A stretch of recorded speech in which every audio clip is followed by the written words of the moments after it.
Hey, I'm Jason, and welcome to another video for Masters of the Universe, the board game, the Clash for Eternia.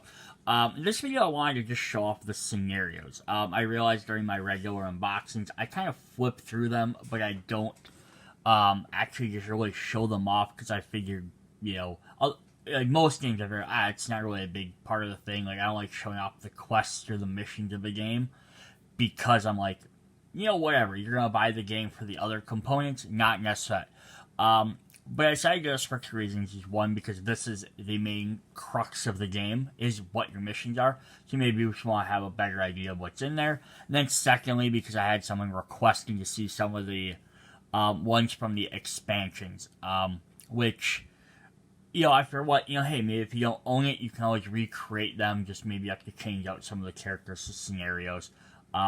What's different than that than printing off a picture of a card I'm showing. So what I'm going to do is I'm going to go through all of them. I'm actually going to start with the expansions and Kickstarter exclusive ones, and then I will come back to the core book, because I figured most people probably own the core book. They own the game if they're going to see what the maps look like. So they can check those out at the end, or if you just need a review. But I'm going to start with some of the other ones. Alright. So we're going to start with the Assault on Castle Grayskull. So I want to hold up the actual full rules for it first. So of course here's the special rules for your attacker cards. And special rule for the defender cards. I'm not going to sit on any of these too long, and I'm not going to read through all of them. Just more so you can see how they go. So this is how Castle Grayskull gets set up again. So you have your two halves, but you can see how many different tiles it takes up on the board, with your cliffs and all that stuff. And then if we flip over to the actual scenario, the Siege of Grayskull.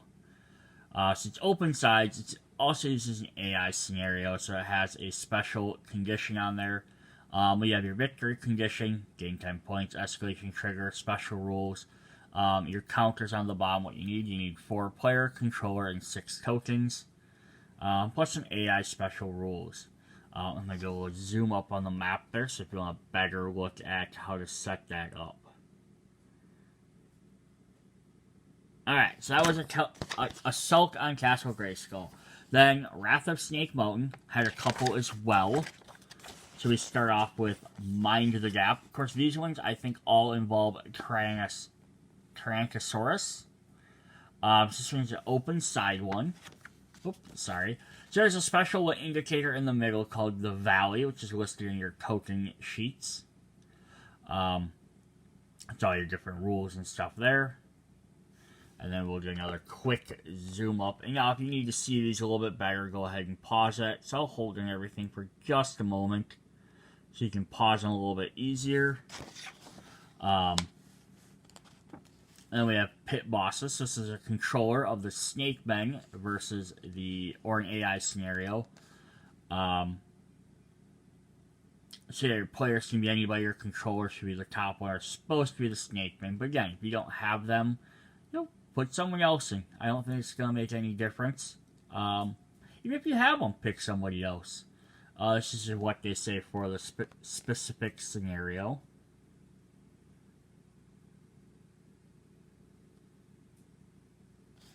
And then the last one on there, we have Secure the Rex, which is an open side one. So we got a couple different ones in here, but they all are supposed to involve that. But other than like this couple of character rules, is not playable. So that's at least one thing that's sort of nice for that.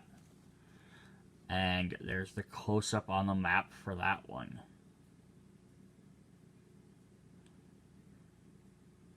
And you can see like none of the maps are overly full. So here's the box of power. This is the Kickstarter stretch goals.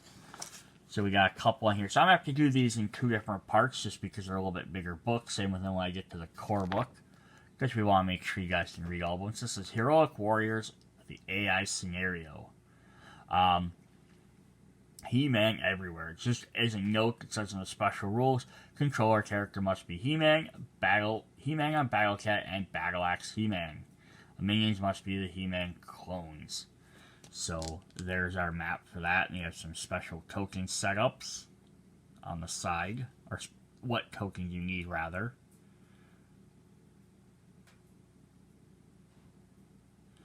Our next one is the opposite version. We have Stellator's everywhere. Which has some extra ones not to He-Man. Minis must be Stellator mini clones. Controller characters must be Stellator, Laserlight Stellator, and Terraclaw Stellator. Which is interesting. I know because there's 3 Stellators, there's only 2 He-Men. Is that it does specify one has to be this one doesn't have He-Man this one doesn't have Stellator on Panther.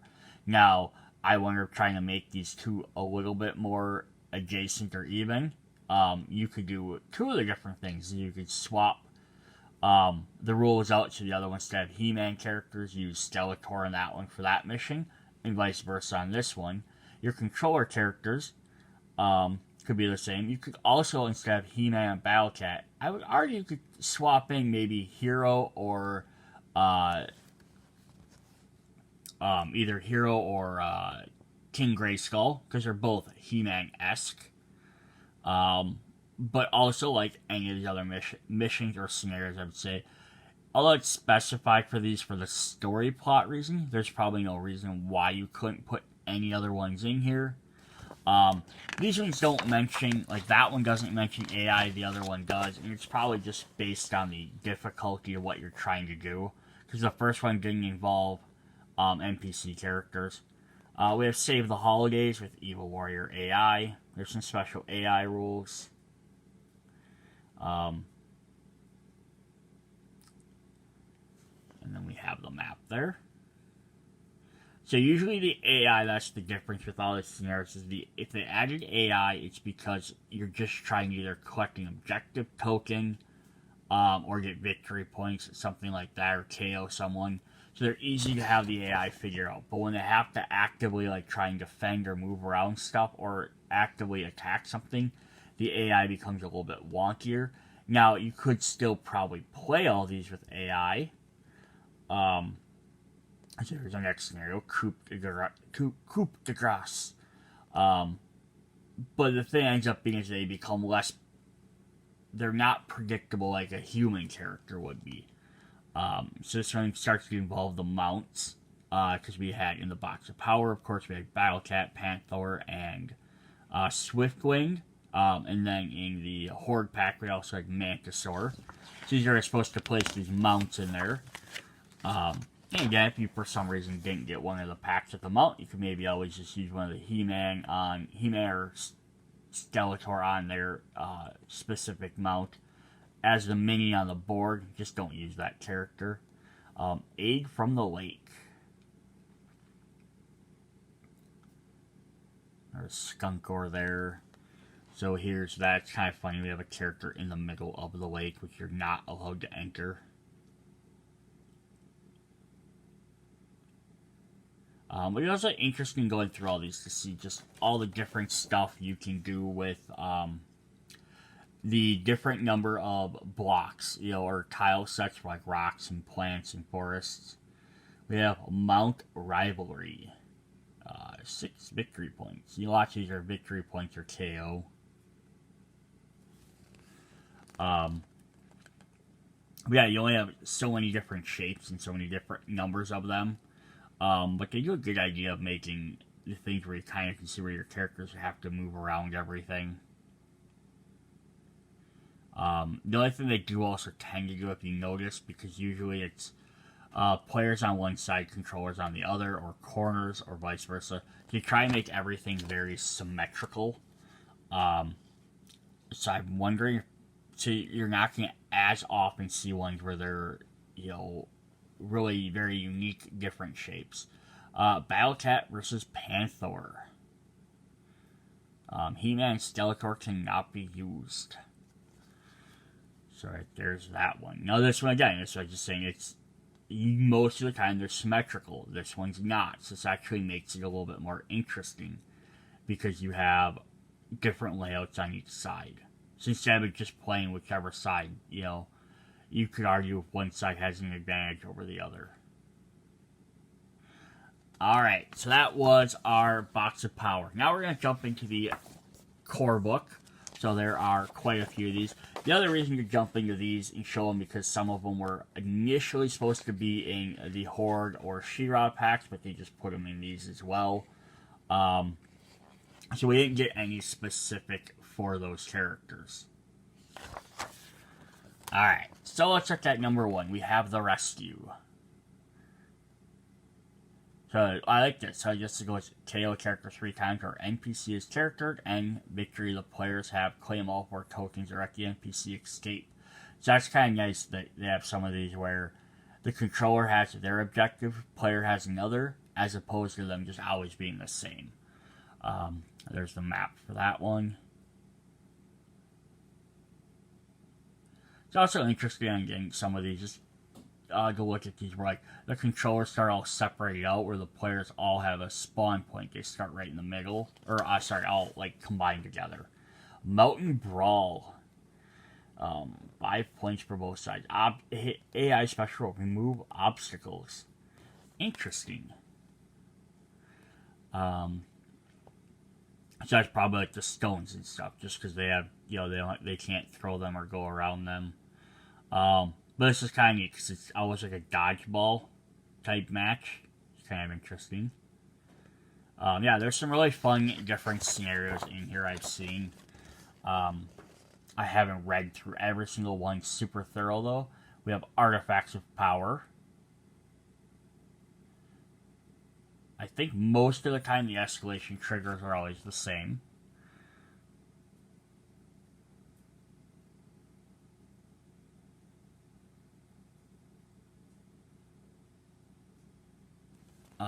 Usually it's, anyone gets KO'd or the end of the round, and then sometimes they grab in the objective.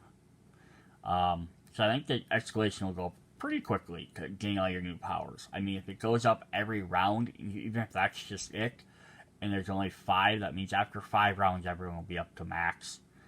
We have the Relic. After the Artifact, we have the Relic.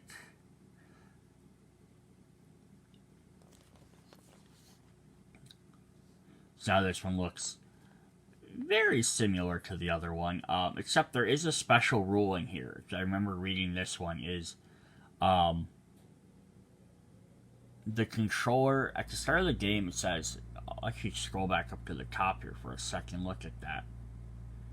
There's this kind of a neat little map now you see it says, at the start of the game, the controller may only deploy characters on the left side of the map. The top right spawn token is used as an exit. If characters are later KO'd, they may redeploy on the top right spawn zone as well. So that's kind of neat. So the controllers can only spawn down here. And then when they get KO'd, then they can also spawn up here. So if they're having maybe more trouble getting to these, then they can get that advantage a little bit later. Alright. We have the Magical Forest, which this one decided to start the map on top for some reason. So we'll look at that first. But yeah, here's definitely one where it's very one-sided. There's some very interesting rules for some of these. So, like, the players are all jumbled over on that one spot, and all the controllers are behind the forest.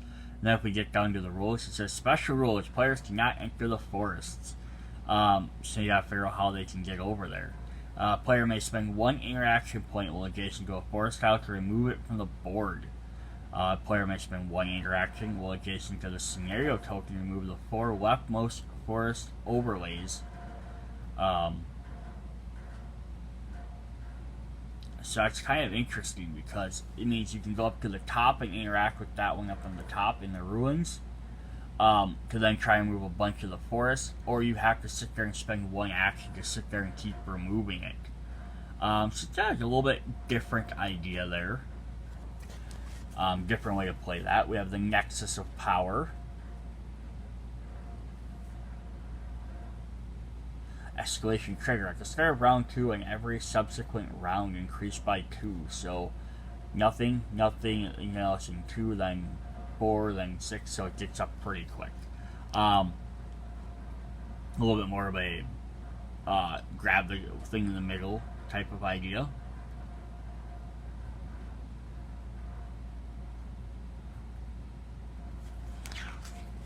Alright, our next one is the Escort. Everyone's favorite type of mission, escort missions. Controller allies. Or sets of one NPC used in this game, randomly or choosing to deploy them as shown on the map. NPCs can be attacked. When attacked, occasionally they become a target of the attacking stack. The minion dies from this attack, any leftover damage is dealt to the NPC. Yeah, it's kind of cool. So your minions can kind of help out the NPC or block them.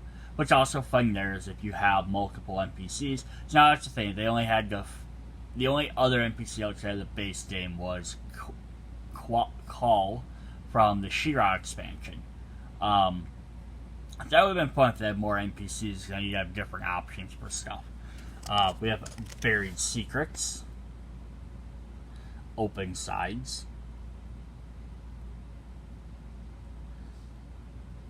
Now, unless they were going to actually do a campaign with this story, like, the idea is just that you could play Mission 1, Mission 2, Mission 3. It's kind of trying to tell an overarching story, which would have been kind of neat.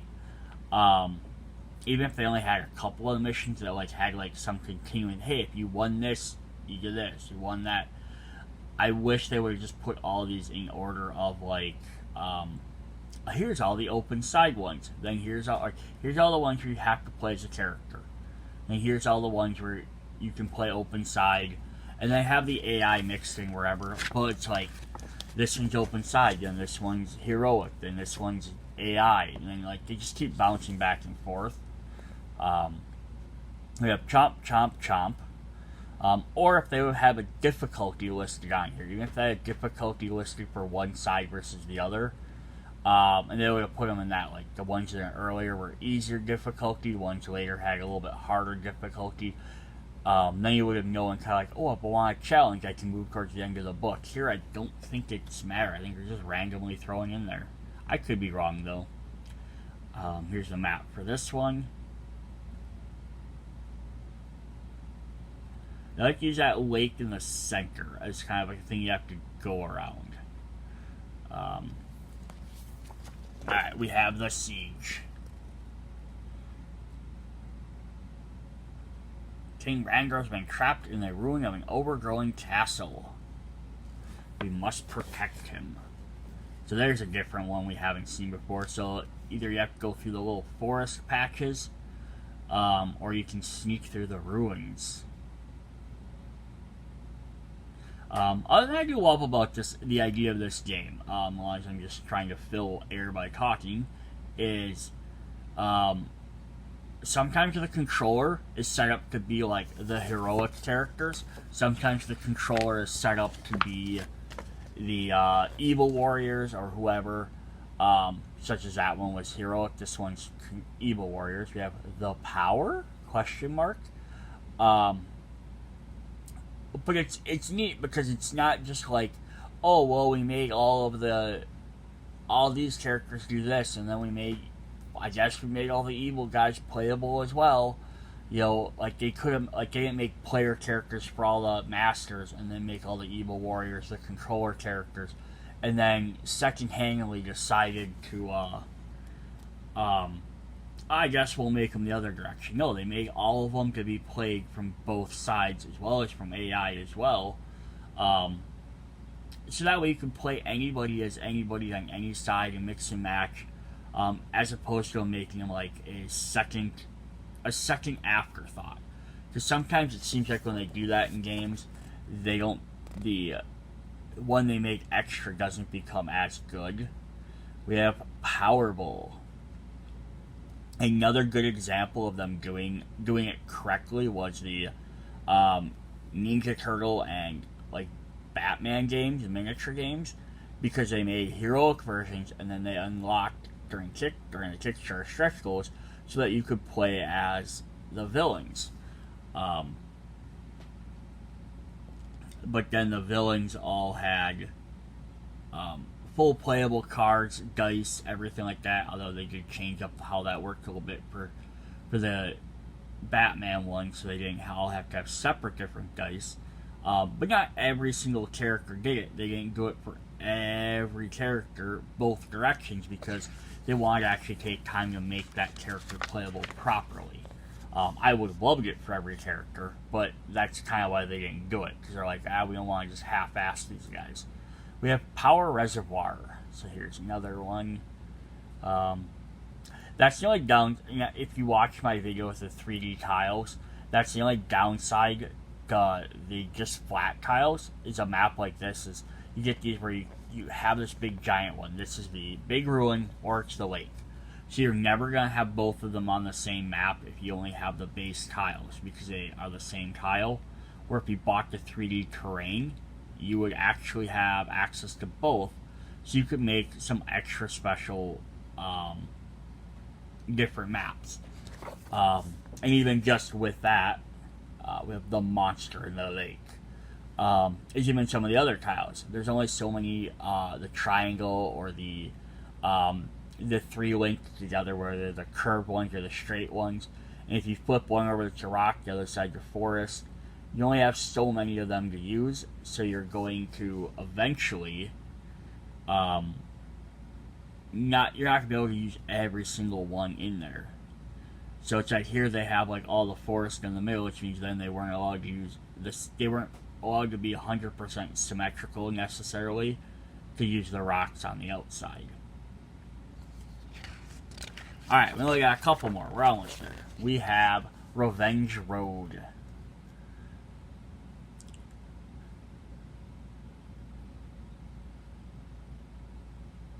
And there's the object for that. So this one's kind of neat as well, because you have to get through the middle of, you have to get through all these rocks. There's boulders and all this stuff in the way. So it's like the controllers are supposed to go through this way. And they have to go through past the boulders through the forest, but the player characters are coming from the outside, so they're going to attack from over the cliffs. So it's kind of a neat thing. Also says controller characters cannot enter rock terrain.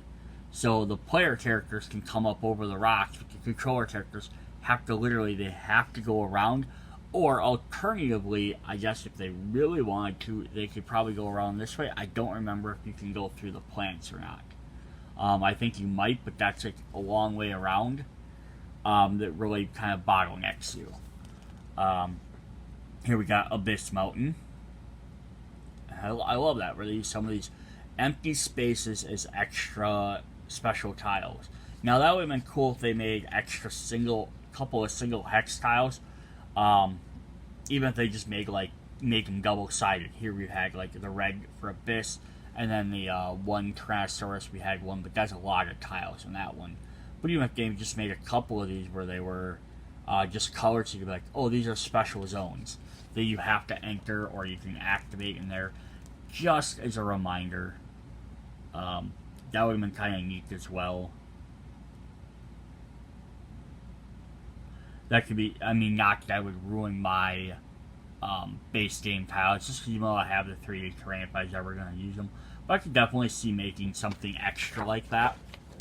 This is probably one of my favorite missions. I actually read through this one. This one looks really fun to play. The floor is lava.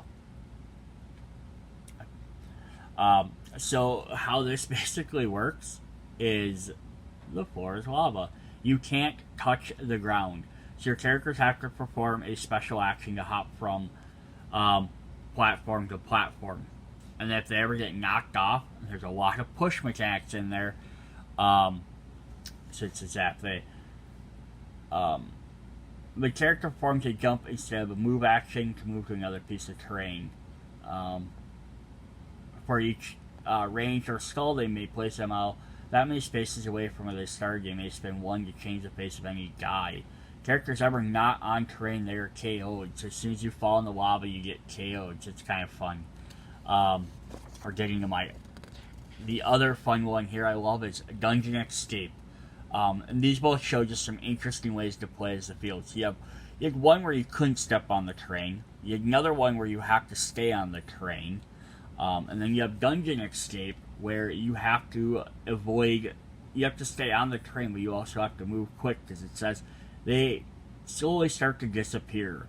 So the controllers are going to try and maybe get up and bottleneck off, take out the players early, or the players have to try and get while the terrain slowly disappears. So they have to get there as quick as possible. So that's also a fun one. I think we got a few more here. We're almost done. Canyon Ambush. Another AI one. And there's that. Big old giant mess of everything.